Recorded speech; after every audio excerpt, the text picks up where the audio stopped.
L'écoute active, une compétence essentielle à maîtriser pour améliorer nos relations et notre communication.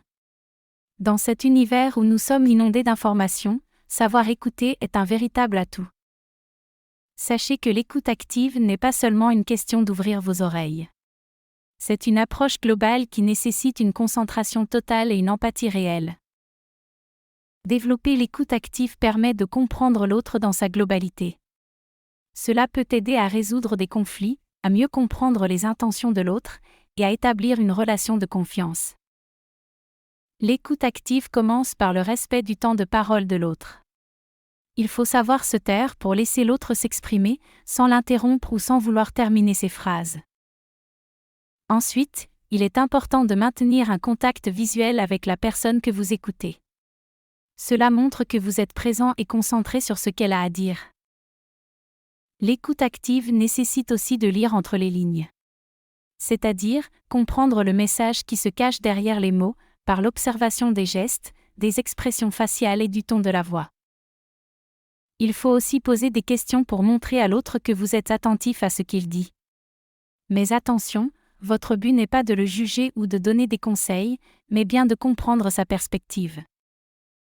Sachez reformuler ce que l'autre dit. Cela vous aide à vérifier si vous avez bien compris son message, et cela montre à l'autre que vous l'écoutez vraiment.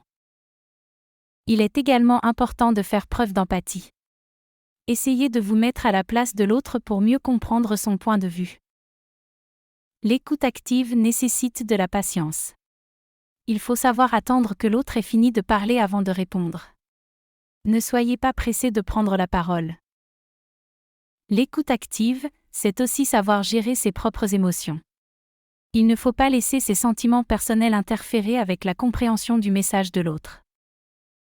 Il faut savoir accepter les différences d'opinion. Vous ne serez pas toujours d'accord avec ce que l'autre dit, et c'est normal. L'important est de respecter son point de vue. Il est essentiel de rester ouvert d'esprit. L'écoute active ne signifie pas forcément que vous devez adhérer à ce que l'autre dit, mais simplement que vous cherchez à comprendre son point de vue. Ne sous-estimez pas la puissance du silence. Parfois, le silence peut être un outil très efficace pour encourager l'autre à exprimer ses sentiments et ses pensées. L'écoute active, c'est aussi savoir donner du feedback.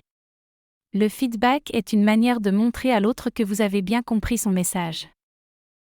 Évitez de faire plusieurs choses à la fois quand vous écoutez quelqu'un. L'écoute active nécessite de la concentration. Si vous êtes distrait, vous risquez de manquer des informations importantes. N'oubliez pas que l'écoute active est une compétence qui se travaille et s'améliore avec le temps. Plus vous la pratiquez, plus vous deviendrez un meilleur auditeur. L'écoute active peut transformer vos relations. Elle peut vous aider à construire des relations plus profondes, à résoudre des conflits, et à améliorer votre communication. Enfin, rappelez-vous que l'écoute active est un cadeau que vous pouvez offrir à l'autre. En écoutant activement, vous montrez à l'autre que vous le respectez et que vous vous intéressez à ce qu'il a à dire. Voilà, j'espère que ces astuces vous aideront à développer votre écoute active. N'oubliez pas que l'écoute active est une compétence précieuse qui peut changer votre vie et vos relations. Merci de nous avoir suivis, et à la prochaine fois sur Allez-y tout le monde.